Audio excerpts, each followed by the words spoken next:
Mladi se vraćaju pravoslavlju. Istraživanja pokazuju da u starosnoj grupi od 18 do 24 godine vera je skoro utrostručena tokom poslednje 3,5 godine.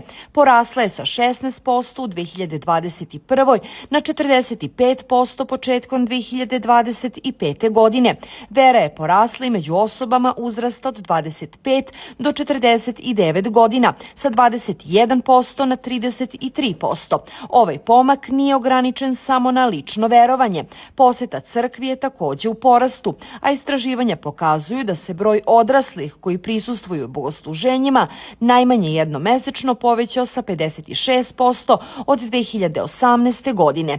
Nakon dugog perioda opadanja podaci ukazuju na to da milenijalci i generacija Z tiho pokreću verski preporod. Srbija je među 5 najreligioznijih zemalja u Evropi, a religija mladima pruža sigurnost, smisao i podršku u krizama.